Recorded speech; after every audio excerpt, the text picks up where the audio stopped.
Olá, caros alunos. Eu sou o professor Frederico Tosta, formado em Engenharia de Computação e mestre em Engenharia de Sistemas. Nesta aula de hoje, vou mostrar como podemos realizar a manipulação de um tipo específico de arquivos, a planilha. Para ilustrar um exemplo prático na utilização desse tipo de arquivo, vamos acessar os dados da Pesquisa Nacional por Amostra de Domicílios, PNAD, realizada pelo IBGE. O PNAD é uma pesquisa que complementa e atualiza os dados captados pelo Censo Demográfico. Ele se diferencia por ser realizado em uma amostra de domicílios, isto é, diferente do censo, que busca visitar o máximo de domicílios. Dentre os dados disponibilizados pelo IBGE, temos o questionário aplicado na pesquisa, os microdados, que são os dados realmente coletados pelos entrevistadores, e o dicionário de variáveis, que explica como os microdados são organizados, além de conter informações sobre as variáveis, como código e descrição, como veremos à frente. Para obter esses dados, nós precisamos acessar o site do IBGE, ibge.gov.br, e no menu Estatísticas, Educação. Selecionamos PNAD, Pesquisa Nacional por Amostra de Domicílios. Do lado esquerdo, Downloads. Selecionamos a pasta Microdados.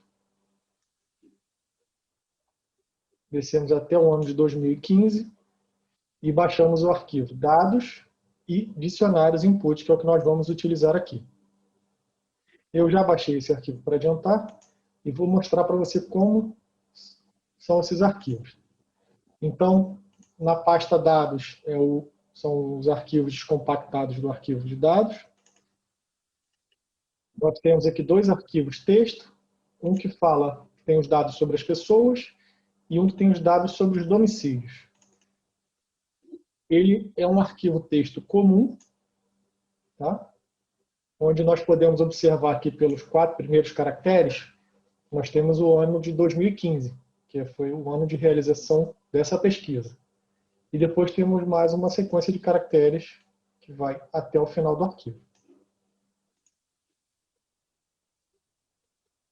Nos dicionários, nós temos os dicionários, tanto das variáveis, ou seja, das perguntas, né, relacionadas a pessoas, quanto domicílios.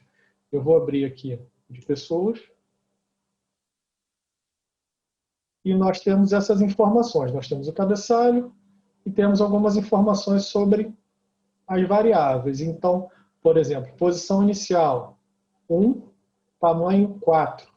Ou seja, para cada linha do meu arquivo, da posição 1, de um total de tamanho 4, eu tenho o ano de referência, que foi justamente o ano de 2015, que eu acabei de mostrar. Depois, a partir da posição 5 na linha, e com tamanho 2, eu tenho a unidade da federação, que pode assumir um desses valores. Cada valor tem a descrição. Então, 11 é Rondônia, 12 Acre, e assim por diante. Nesse vídeo, então, nós vamos montar um programa para ler essa planilha, que está aberta aqui, e extrair todas as informações necessárias para permitir a extração dos microdados de forma estruturada. Ou seja, baseado nessas informações da planilha, nós vamos abrir aqueles arquivos texto e estruturá-los, ou seja, transformar em outra planilha.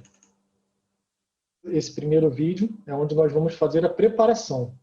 No próximo vídeo, que é do próximo módulo, nós vamos utilizar o programa desenvolvido neste vídeo para efetivamente ler os microdados e montar essas planilhas. Então agora vamos para a nossa programação. Bem, vamos ao nosso programa. Nós criamos um projeto, o PyCharm, a partir de um projeto vazio. Instalamos a biblioteca XLRD, que é a biblioteca responsável por manipular arquivos XLS, que é o Excel versões mais antigas, que é o arquivo exportado pelo PNAD. Tá? Então, nós já instalamos essa biblioteca. Criamos uma pasta chamada programa, que é onde vai ter os nossos scripts, e uma pasta chamada dados, que é onde tem os microdados das pessoas e o dicionário de dados pessoas. Nessa planilha, nós apenas retiramos o cabeçalho para poder facilitar um pouco a demonstração aqui. Okay? Então, vamos abrir aqui o nosso programa principal. Vou comentar ele, depois eles comentando aos poucos para explicar. Então, a biblioteca XLRD, o método principal dela chama Open Workbook, ou seja, é um método utilizado para abrir uma planilha completa, ou seja, com todas as suas abas. No nosso caso, a gente só tem informação na primeira aba. Então, nós vamos utilizar o método Sheet by Index 0, que é a aba que nos interessa, para a gente pegar a primeira aba da nossa planilha. Os objetos do tipo aba, ele tem as propriedades name, nRows e nColumns, que são o nome, número de linhas e número de colunas, respectivamente. Então, vamos imprimir aqui.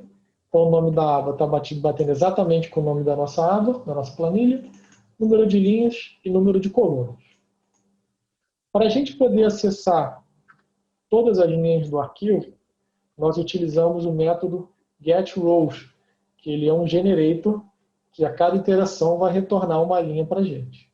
Okay? Eu estou criando um enumerate a partir dessa lista, justamente para a gente poder controlar o nosso loop, para não ter que percorrer todas as linhas de uma vez, okay? Para facilitar a demonstração. Então, vamos imprimir agora todas as linhas. Deixa eu comentar essas impressões iniciais. Então, nós temos aqui a primeira linha, que é o cabeçalho, a segunda linha também é o cabeçalho. E quando a gente chega aqui na primeira linha, nós observamos que o primeiro item é um número, ou seja, a primeira célula. A linha ela é composta por células. Tá? É uma lista de células. A célula contém um tipo e ela contém o valor realmente contido na célula. Então, nesse caso aqui, nós temos uma célula do tipo número e o valor é 1.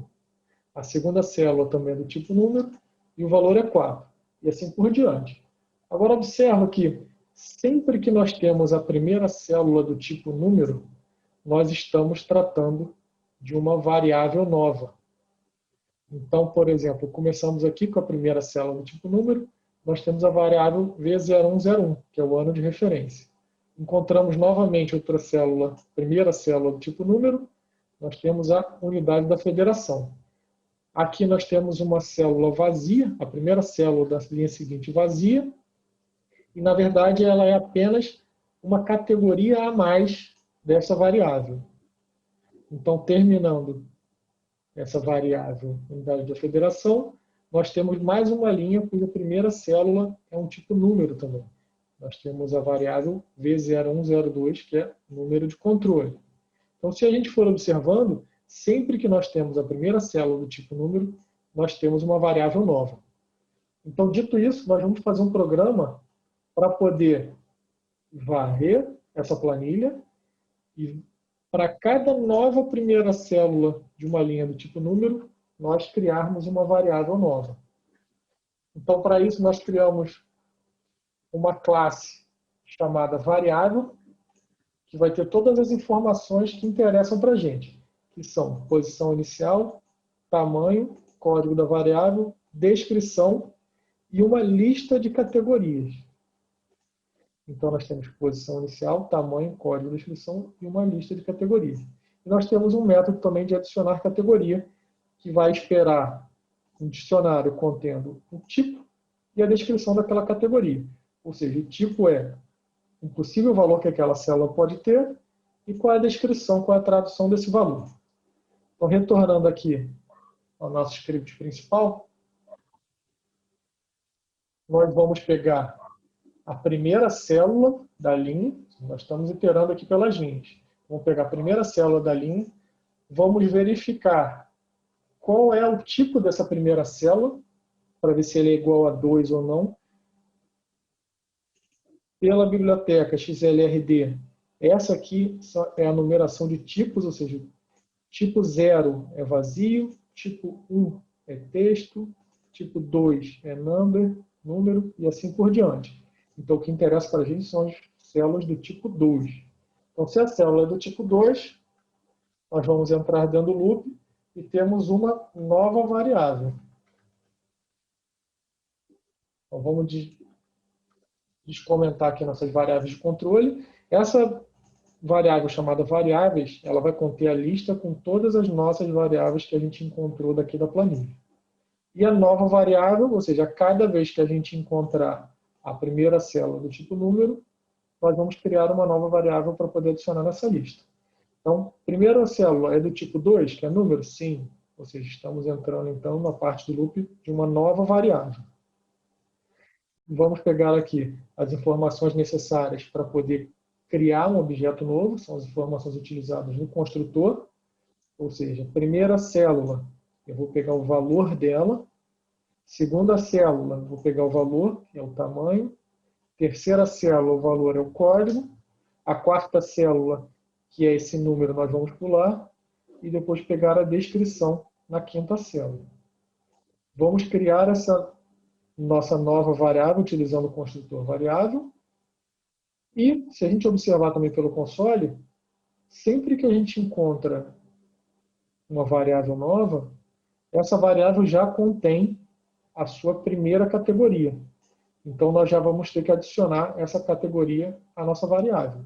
Então, nós temos o tipo da categoria na posição 6, na célula 6, e a descrição da categoria na célula 7.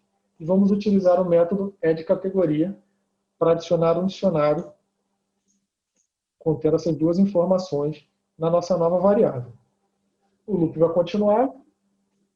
Então, pegando como base o caso das unidades da federação, para ilustrar melhor, no segundo loop, a primeira célula é do tipo vazia, que é 0, ou seja, não vai entrar dentro desse primeiro if, e vai verificar a nossa variável, nova variável, já existe? Isso aqui é uma variável do controle, mais por causa desses loops iniciais aqui, que não tem nenhum número, a gente não vai criar nenhuma nova variável. Tá?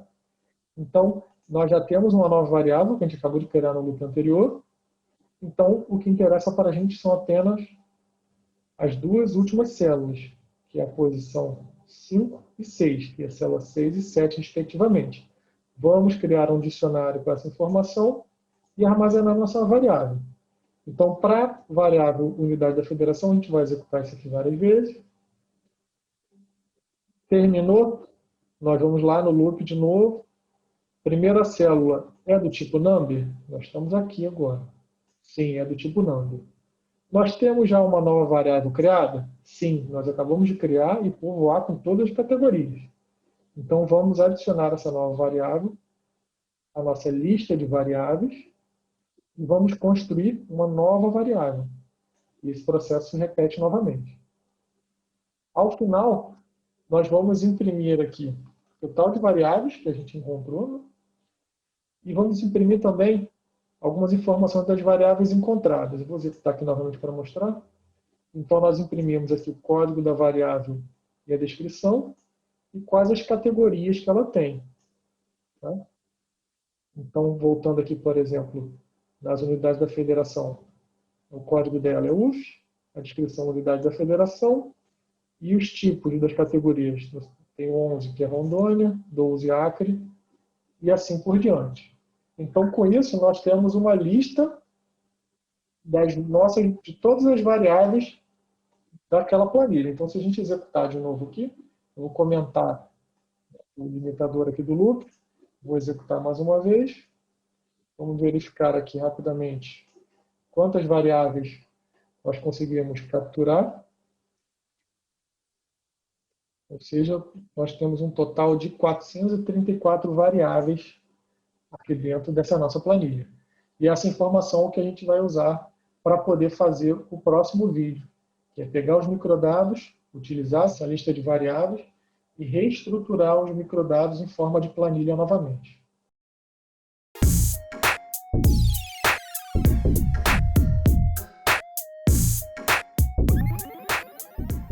Olá, caros alunos.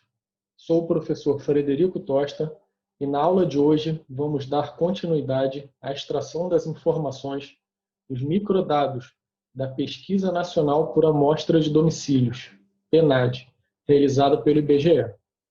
Relembrando a última videoaula, criamos um programa para abrir a planilha do dicionário de variáveis da PNAD e criar uma lista dessas variáveis. Eu vou abrir aqui novamente a planilha. Então, nós temos aqui, cada linha dessa é uma variável. E nós criamos um programa para poder extrair essas variáveis e montar uma lista de variáveis. Vou voltar aqui ao programa. Então, esse foi o programa que desenvolvemos na última aula. O nosso objetivo agora vai ser transformar esse programa em um módulo que tenha uma função que retorne a lista de variáveis encontradas ao percorrer esse XLS. E a partir dessas informações, nós vamos percorrer o arquivo texto dos microdados e, baseada nas informações de cada variável, extrair as informações pertinentes. O primeiro passo vai ser criar um novo arquivo, onde vamos chamar de extração, que vai ser o nosso script principal deste módulo. Bem, vamos agora começar a alterar o nosso programa anterior para poder se adequar na extração dos dados dos microdados. Então vamos começar pelo nosso modelo. Vamos alterar o atributo categoria, que antigamente era uma lista, vamos transformá-lo agora em um dicionário, cujas chaves serão o tipo da categoria e os valores, a descrição do tipo.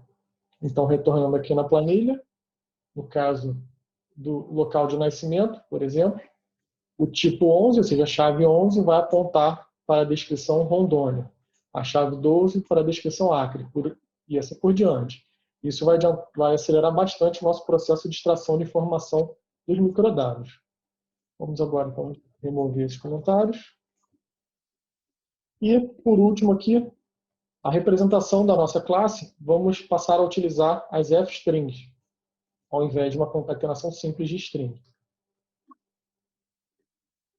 Vamos agora, então, transformar o nosso script principal do vídeo anterior em uma função para ser utilizada depois no nosso script de extração. Então, vamos definir uma função chamada extrair variável, que espera um dicionário, ou seja, o caminho para a planilha que contém o dicionário. Vamos remover esses comentários. E vamos fazer agora algumas pequenas alterações. A primeira alteração é a alteração do tipo e da descrição. O que a gente vai fazer agora é verificar o tipo da célula e verificar. Se ela for um tipo de número, um tipo numérico, nós vamos convertê-la para inteiro, assim como a descrição do tipo. Vamos fazer isso toda vez que encontrarmos uma variável nova e também para as demais categorias. Como a nossa planilha contém vários comentários no meio delas, percebemos assim, nós vamos também colocar uma condição para poder pular esse tipo de informação que não interessa para a gente. Então, o que nós vamos fazer é verificar se a primeira célula é vazia e sempre que ela for vazia, indica uma categoria nova para essa nova variável. Vamos aqui desmarcar, vamos aqui descomentar nesse trecho para a gente poder imprimir novamente e verificar quais eram as saídas das nossas variáveis. Então, eu vou agora no nosso script principal. Vamos importar o nosso script principal. E vamos chamar a função extrair variáveis, passando como parâmetro o dicionário de pessoas. Vamos executar esse programa. E aqui nós temos aquela saída nós tínhamos antes. Então, nós temos o código da variável, a descrição da variável e qual o valor daquele tipo. Okay? Então, vamos agora, dado que nós temos já as nossas variáveis, vamos começar a percorrer o nosso arquivo de microdados para poder extrair as informações em uma forma de nova planilha. Então, continuando o nosso programa, nós precisamos fazer com que a função extrair variáveis retorne a lista de variáveis encontradas. Então, vamos remover a parte de impressão aqui e retornar a lista de variáveis. Vamos voltar aqui ao nosso programa.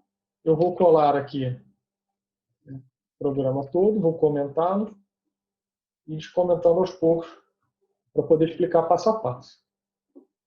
Então, após receber a lista de variáveis, nós vamos criar uma lista com os nomes das colunas que teremos na nossa planilha na saída dos resultados. Então, para isso, nós vamos iterar sobre as variáveis e para cada variável vamos pegar a representação dela, que de acordo com o nosso modelo é o código traço descrição.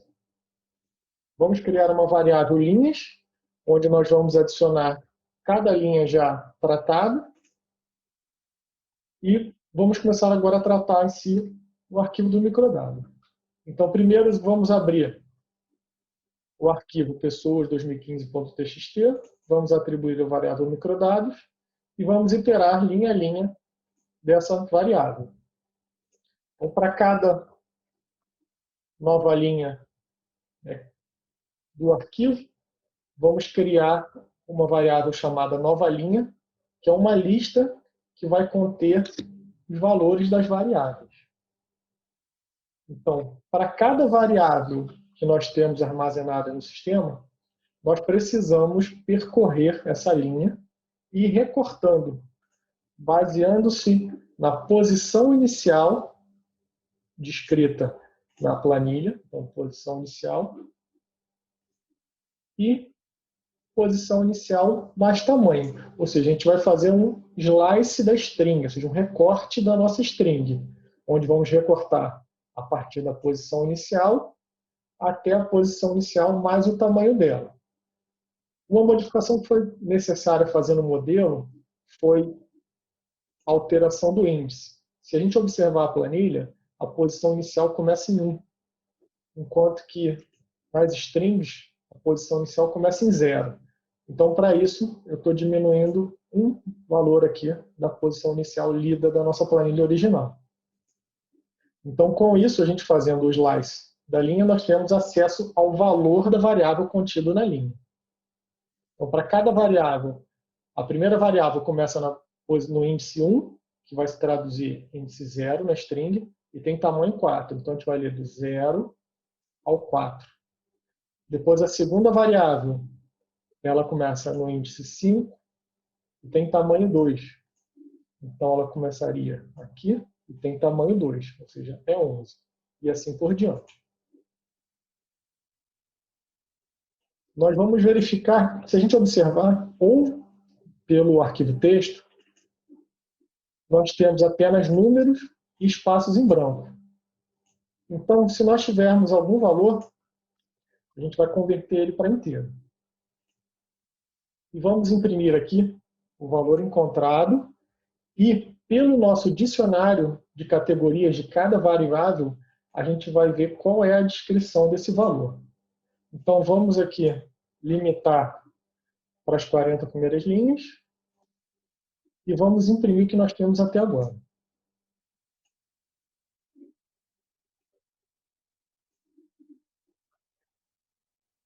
Então, ano de referência é 2015 e ele não tem descrição. Se a gente for lá na planilha, ele não tem tipo. A categoria dele não tem tipo nem descrição. Então, está correto. Segunda variável, unidade da federação. Essa aqui é o nosso dicionário de categorias, que foi impresso aqui.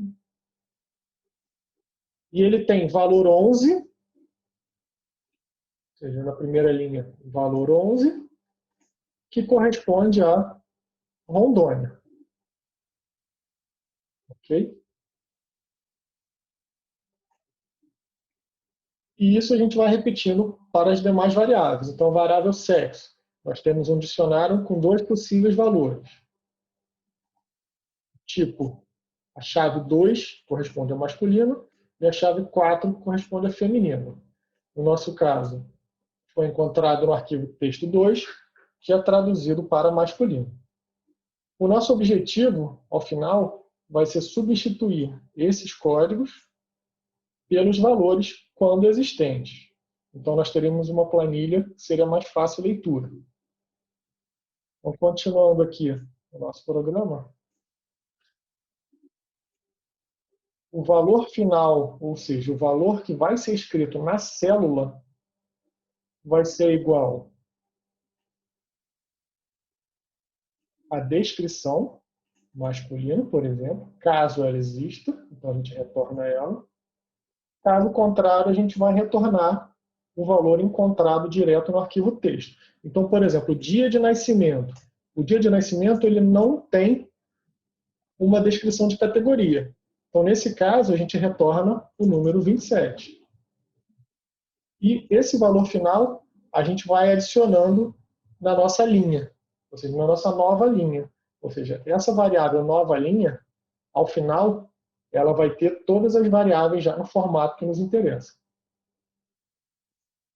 E, como última linha, já fora das variáveis, nós vamos pegar essa nova linha, que acabamos de montar, e adicionar a nossa lista de linhas, que vai ser utilizada para gravar na planilha.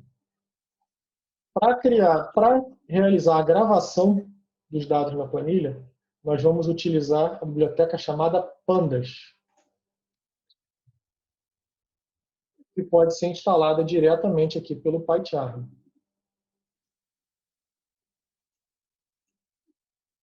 Se a gente colocar Pandas, a gente pode instalar. Como é uma biblioteca que depende de outras bibliotecas grandes também, como a NumPy, ela já está ali. Então, como que a gente vai utilizar Pandas aqui? Nós vamos criar um data frame, que é uma tabela, que espera uma lista de linhas e, como opcional, o nome das colunas. Então, o nome das colunas nós já obtivemos lá em cima, que é baseado no nome das variáveis, e a nossa lista de linhas, que a cada iteração de uma nova linha no arquivo texto, nós vamos acrescentando uma nova linha já com as traduções e os mapeamentos realizados. E o Pandas também tem a funcionalidade de já salvar em CSV, são arquivos separados por vírgula. Então vamos limitar aqui para um número um pouco maior de linhas e vamos executar o nosso programa. Terminado com sucesso,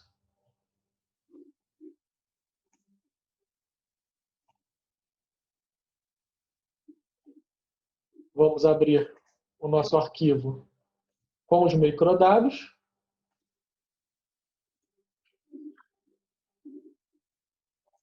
Para ver como ficou.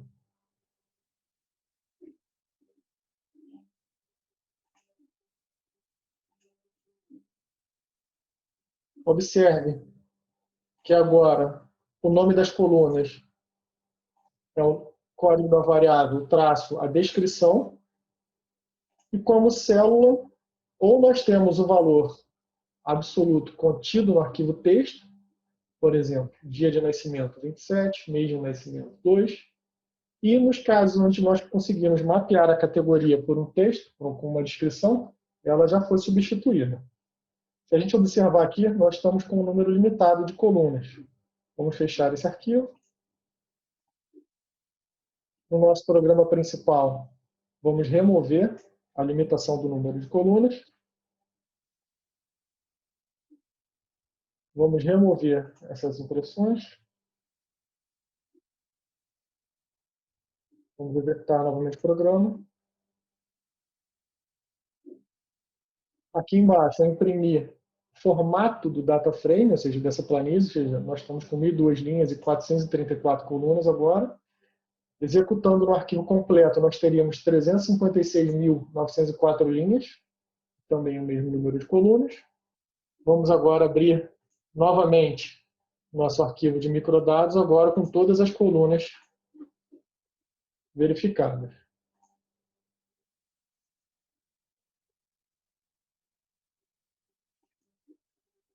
Então, agora nós temos aqui o nosso arquivo já organizado em forma de planilha, conforme a gente queria. E é isso, pessoal. Nos vemos no próximo vídeo. Olá, tudo bem? Nós vamos falar aqui sobre a linguagem Python aplicada exatamente para o tratamento de exceções quando nós estamos manipulando arquivos. Tá? Então, realmente é muito importante, né, em termos reais, aí, a gente realmente acessar os dados. Tá? Assim, realmente, o Python ele ganhou uma grande popularidade exatamente, né, com a ciência, a popularização, né, da ciência de dados. Então, assim, é essencial que nós possamos, né, saber como realmente manipular os dados, que vem, enfim, por exemplo, de arquivos, é um exemplo, né, de entrada de dados, porque, claro, a gente poderia ter também esses dados vindo, por exemplo, de um banco de dados, tá? Aqui. Mas tá, e se acontecer um problema? Essa é a questão, tá? A gente está manipulando ali os arquivos, tá? E pode acontecer um problema. E aí, o que a gente faz? Bem, temos que tratar esses problemas. O Python, ele gera exceções quando ocorrem esses problemas. Isso é algo muito bom, tá? Por quê? Porque é muito mais fácil nós atuarmos ali na exceção do que nós temos que entrar no detalhe do que pode acontecer, ficar fazendo diversos testes que são normalmente bem complexos, tá? Então, isso que o Python nos oferece, né, ou seja, o tratamento de exceção, facilita bastante o nosso trabalho. Em especial com arquivo, né, nós temos aí, essencialmente, 3 tipos, né, de tratamento de exceções que são, assim, muito importantes, são bastante comuns, tá? Quais são elas, tá? Ou seja, erro de permissão, tá? O permission erro, tá? Erro de existência de arquivo, ou seja, o arquivo simplesmente não existe, tá? Ou seja, o file exists, né? Erro, tá? E o arquivo não encontrado, ou seja, aqui não é que o arquivo necessariamente ele não existe, tá? Mas ele não está localizado lá onde nós estamos procurando, tá certo? Então, isso aqui é importante, né? Nós sabermos conhecer, termos esse conhecimento, tá? Por quê? Porque pode acontecer muitos problemas relacionados à leitura, gravação, ou enfim, quando a gente vai manipular os arquivos, tá? E isso, obviamente, isso afeta a confiabilidade de um sistema, tá certo? Imagina, eu preciso de uma fonte de dados para poder fazer algum tipo de processamento. E se eu não tenho essa fonte de dados, obviamente, isso é um problema para mim, tá? Como eu vou exibir essas mensagens? Bem, eu tenho que ter realmente uma preocupação de avisar, né, o meu usuário, ou enfim, a pessoa que está utilizando o sistema, que aconteceu alguma exceção, para que ela possa tratar aquilo ali, tá bom? Então, vamos lá. Então, em relação à questão de permissão, o que pode acontecer? Bem, nós temos aqui a situação do tipo, que o usuário, ou enfim, o usuário ou o sistema especificamente, né, ele não tem permissão de executar determinadas operações em relação ao arquivo, tá bom? Então, é um problema que temos que, ou seja, resolver como? Basicamente, tá, verificar qual tipo de permissão que temos que autorizar para aquele usuário. Normalmente, o que nós tentamos fazer aí, tá? É não associar essas permissões para o usuário especificamente, mas para um perfil. Por quê? Porque é muito mais fácil nós manipularmos, tratarmos, né, assim, ou seja, um perfil, do que ficarmos gerenciando, tá, diversos usuários. Isso é mais complexo, tá? Então, quando um usuário ele entra no sistema, nós associamos para ele um perfil e ao perfil, né, nós fazemos essas configurações. Ou seja, esse perfil aqui, ele pode fazer a operação de leitura, ele pode fazer uma operação de escrita, tá? Num determinado arquivo, ele pode executar um determinado arquivo. Então, normalmente é isso que nós fazemos, tá? Isso é importante, assim, de novo, porque nós estamos estabelecendo ali o que esse perfil pode executar em relação a um determinado arquivo. E o Python, né, nos oferece esse recurso aí, né, para a gente verificar o que aconteceu ali com o problema. Outro ponto aqui interessante é sobre a questão, né, de existência de arquivo. Então, o que está falando aqui? Ou seja, aqui o problema pode ocorrer de fato isso. Ou seja, eu estou procurando, né, o arquivo em um determinado diretório, uma determinada pasta, e simplesmente ele não está lá. tá certo? Então, isso aqui é importante, por exemplo, tem aplicações que nós fazemos, né, aplicações de Big Data, de IoT, tá? Que realmente nós vamos procurar arquivos que estão em uma determinada pasta, né, que claramente foi pré-acordado, e nós precisamos disso para poder alimentar o nosso sistema e poder entrar em todo o processo, né, de pipeline, tá? E de repente esses arquivos não estão lá onde eles deveriam estar. Então, obviamente, a aplicação, né, deve gerar uma exceção, tá? Essa exceção nós precisamos tratá-la para evitar que o sistema ele fique incoerente, isso é muito importante, e claro, para poder resolver o problema, tá? Por que o arquivo não está onde deveria estar, tá certo? Então a gente tem que encontrar, né, a solução para esse problema especificamente, ok? Outro ponto aqui, né, desse tratamento aqui de exceção, quando o arquivo não é encontrado, tá certo? Que, obviamente, né, tem uma relação com a questão da existência do arquivo, mas aqui é o seguinte, ou seja, nós procuramos, né, o arquivo dentro de um determinado diretório, dentro de um determinado sistema de arquivos, né, e ele simplesmente não está lá. Então, é um ponto aí que a gente também tem que verificar, tá certo? Por que o arquivo não está lá e como que nós fazemos para corrigir essa situação, tá? De um modo geral, assim, essa parte de manipular arquivos, ela é muito importante, tá? Ela é uma parte básica, né, dentro do sistema, básica no sentido que, não que ela é fácil, apesar que o Python realmente facilita, né, esse processo, mas básica no sentido que ela é fundamento para que as outras aplicações possam funcionar. Então, se nós temos um alicerce, tá, que não está muito bom, então, obviamente, né, toda a nossa aplicação ela vai ter problemas mais adiante. Então, é claro que nós precisamos olhar isso aí com muita atenção e resolver este problema, tá? Então, né, nós temos aqui diversas situações para realmente tratar arquivos. Isso é extremamente importante, né, no ambiente de programação, principalmente onde vamos alimentar sistemas como sistemas de ciência de dados, né, sistemas de inteligência artificial com dados. Então, se nós não temos esses dados, obviamente, isso é um problema. E agora, para a gente encerrar aqui, vamos ver aqui um exemplo, tá? Que trata sobre esses diversos aspectos aqui, ou seja, o que nós acabamos de falar aí, tá? Então, olha só, primeira coisa, o que é que estamos tentando fazer? Por isso que nós temos essa cláusula aqui, tá? A cláusula try. Estamos tentando executar esses comandos aqui. Então, o que é que estamos tentando fazer? Abrir um arquivo. Então, fomos lá no determinado diretório, tá? E fomos tentar abrir esse arquivo. Então, tentamos abrir o arquivo e estamos realizando uma operação de escrita, tá? Uma operação de write, tá? Então, estamos tentando escrever nesse arquivo aqui. Então, estamos tentando escrever, né, esse conteúdo aqui no arquivo. Aconteceu um problema. Então, qual foi a exceção? Tá? A gente entra aqui na parte do except. Foi uma exceção, por exemplo, de permissão de erro. Então, aqui eu vou falar, olha, então, usuário, você não tem permissão para criar, né, o arquivo. Então, a gente formou isso aqui.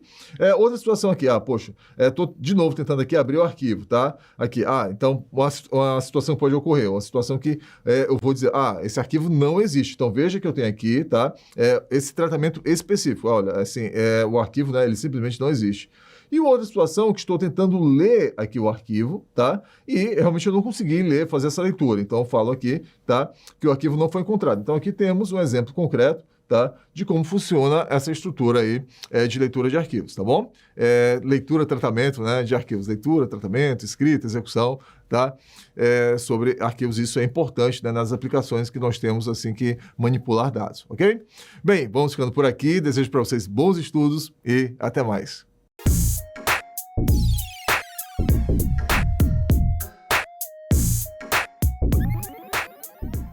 Olá, caros alunos. Estamos de volta com mais um vídeo sobre manipulação de arquivos em Python.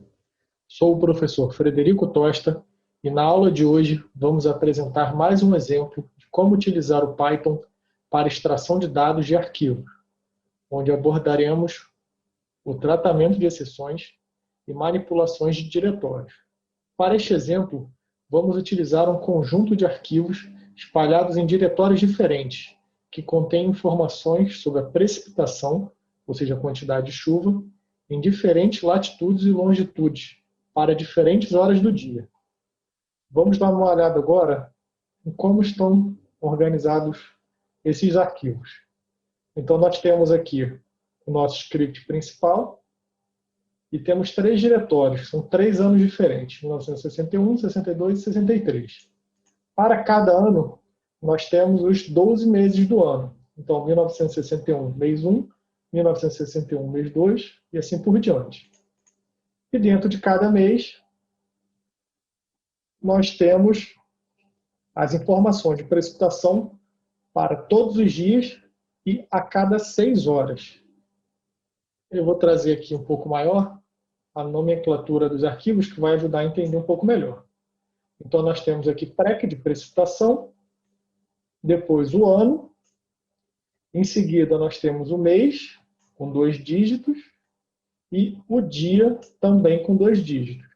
E como os 2 últimos dígitos do nome do arquivo, nós temos a hora em que foi feita a medição. Então, nós temos medições feitas à meia-noite, 6 horas da manhã, meio-dia, 18 horas, e depois já temos o dia seguinte, seria 0 hora do dia 2, e assim por diante. Eu vou abrir um arquivo aqui para vocês verem o conteúdo dele. Então, nós temos aqui a latitude, a longitude e o total da precipitação medida naquele local. Então, vamos voltar aqui. Nós temos essa informação para 3 anos seguidos. Então, o objetivo do exercício vai ser extrair todas as medições feitas ao meio-dia. Ou seja, vamos precisar tratar todos os arquivos que têm o nome final 12, de 12 horas, que é o meio-dia, que é de onde a gente vai querer extrair a informação. Então, vamos retornar aqui à nossa ideia e vamos começar o nosso programa. Vamos ao nosso script. Como nesse exemplo nós vamos iterar com muitos diretórios e arquivos, nós vamos ter uma abordagem um pouco diferente. Eu estou colocando aqui pontos de parada no nosso programa, de forma que eu consiga executar linha por linha. E a cada linha que a gente for executando, nós podemos ir comparando as saídas no console e eu posso ir explicando melhor o que nós estamos fazendo. Então, eu vou executar o programa no modo debug, tá? E ele automaticamente vai parar a execução do arquivo quando ele encontrar esse breakpoint. Então, encontrado o breakpoint, a execução está suspensa. Então, para continuarmos a execução para a próxima linha, a gente pode selecionar essa opção Step Over ou apertar F8 direto no nosso teclado. Então, a primeira coisa que nós vamos fazer é criar o diretório meio-dia, que está no mesmo nível do arquivo dos anos. Então, se a gente voltar agora ao nosso diretório, já temos no diretório meio-dia. Agora, nós vamos escanear o diretório corrente, o diretório onde está o nosso script. Retornando aqui também, nós vamos escanear este diretório aqui.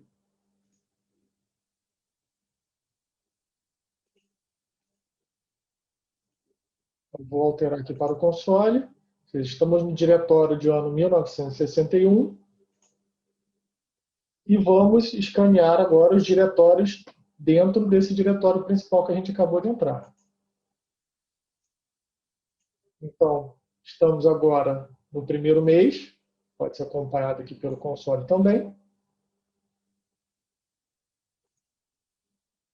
E agora vem a parte de separação dos arquivos terminados em 12, que, relembrando, são os arquivos que têm as medições do horário do meio-dia.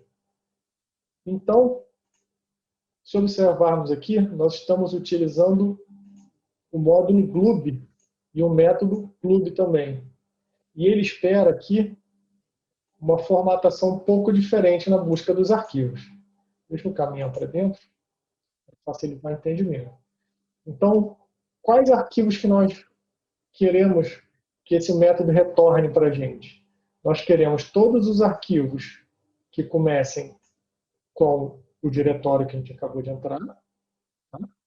Que é esse diretório aqui, 1961/196101, e terminem em 12, ou seja, o nome do arquivo vai ser qualquer coisa, que é o asterisco, terminados em 12. Então, na nossa primeira iteração, nós já pegamos o arquivo PREC 1961/01/01/12, ou seja, que é 12 horas do dia 1º do mês 1 de 1961. Então, continuando o nosso script,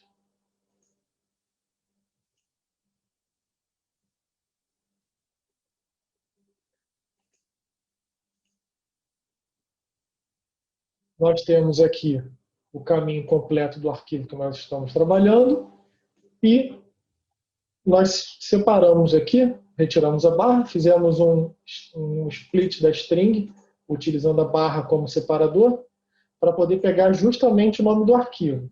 E o que nós vamos fazer nesse primeiro passo? Nós vamos pegar esse arquivo e transferir ele para aquela pasta meio-dia que criamos anteriormente. Okay? Então, essa é a primeira parte do nosso script. Varrer todas as pastas e subpastas de ano e mês e pegar todos os arquivos terminados em 12 e transferir para a pasta meio-dia. Então, nós podemos fazer isso de duas formas. Utilizando o rename, a gente vai apenas transferir, vai recortar, né, e mover o arquivo para a pasta meio-dia. Então, ele vai sair do nosso diretório principal. Caso quiséssemos criar uma cópia, a gente poderia utilizar os utilitários, o método copy2. Ou seja, em vez de ele apenas mover, ele copiaria o arquivo. Mas, no nosso caso, nós estamos movendo. Então, vou continuar, renomeei, vou para o próximo arquivo, que é o dia 2, ao meio-dia, e vamos conferir a nossa pasta meio-dia. Verifique que agora nós temos aquele arquivo que foi filtrado pelo método glue. Então, nós vamos fazer isso. Vou apertar para continuar o programa. Ele vai parar de novo no laço for, ou seja, agora estamos indo para o ano de 1962. A gente pode ver aqui pelo console e também pelas indicações do método debug também. Ele alterou o número da variável para 1962. Vamos continuar o programa. Entrar novamente. Agora estamos no ano de 1963.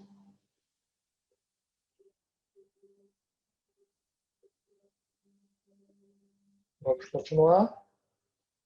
Continuar. E agora vamos entrar na segunda parte do nosso programa.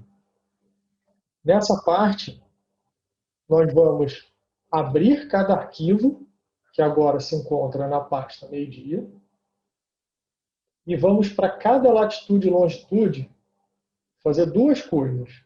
Uma é verificar qual foi o máximo de precipitação ao meio-dia, ou seja, nós vamos varrer todos os arquivos e verificar qual foi o máximo de precipitação para aquela latitude e longitude dentre todos os dias do ano dos 3 anos. E vamos calcular também o total de precipitação para o horário de meio-dia, ou seja, nós vamos somar todas as aferições realizadas para a precipitação do meio-dia. Então, vamos utilizar o método expandir também, na pasta meio-dia. Vou limpar aqui o console. Então, temos o nosso primeiro item. Né? Vamos abrir esse arquivo. E vamos iterar agora em cada linha daquele arquivo. Então, nós estamos imprimindo aqui a primeira linha do nosso arquivo, a primeira linha do primeiro arquivo. Nós temos um código aqui que não interessa para a gente, a latitude, a longitude e a precipitação aferida. Vamos continuar. Nessa linha aqui, o que nós vamos fazer? Nós temos um dicionário chamado Latilon Max. Ou seja, as chaves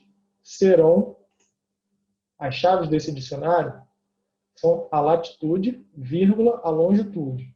Nós estamos usando aqui uma f-string, onde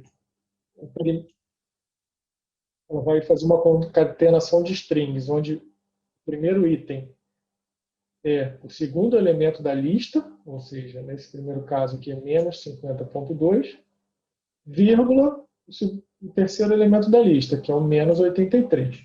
Então, essa combinação vai ser a chave do nosso dicionário. Ela vai ser igual ao quê?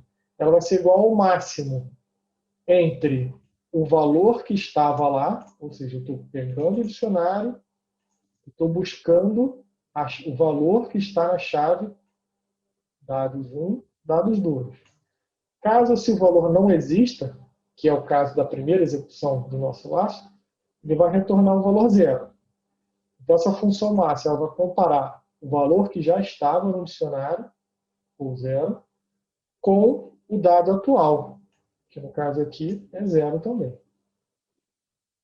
Então, nós vamos fazer isso para todas as linhas do arquivo, ou seja, para todas as latitudes e longitudes. Vamos continuar. Na última linha aqui, ao invés de a gente utilizar o valor máximo, nós vamos pegar o valor que já estava armazenado nesse dicionário para essa chave, para essa latitude e longitude, e somar com o valor que nós acabamos de encontrar. Então, primeiro a gente verifica quem é maior, e nessa segunda situação, nós somamos ao valor que já existia naquela chave daquele dicionário. Nós vamos repetir isso para todas as linhas desse arquivo.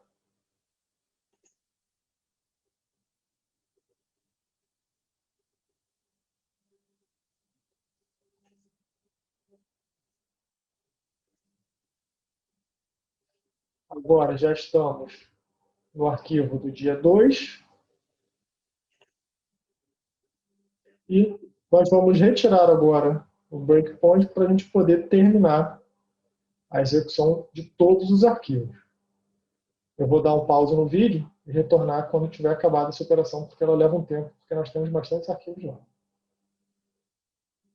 Então, retomando aqui o nosso programa, nós terminamos de percorrer já todos os arquivos. Vou abrir aqui para vocês. Então, na pasta meio-dia, nós temos 1080 arquivos que foram percorridos agora nesse último trecho para retirar o máximo e o total de precipitação para cada latitude e longitude. Então, agora nós temos um novo laço for que vai iterar pelo dicionário de máximos.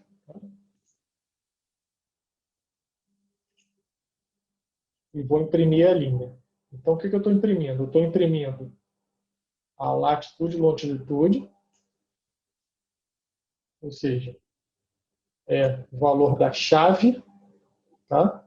Aqui à esquerda, impresso aqui, é o valor da chave do nosso dicionário, que é latitude e longitude, traço a precipitação, ou seja, que é o valor dessa chave para o dicionário Latilon Max, que foi de 0 milímetros, e eu estou aproveitando essa mesma chave, que eu tenho certeza que tem no dicionário Latilon, soma, que eles foram criados todos com as mesmas chaves, e pegando o valor lá, utilizando esse Latilon dessa iteração, que também foi zero. Então vamos executar mais algumas vezes para ver algum valor diferente aqui.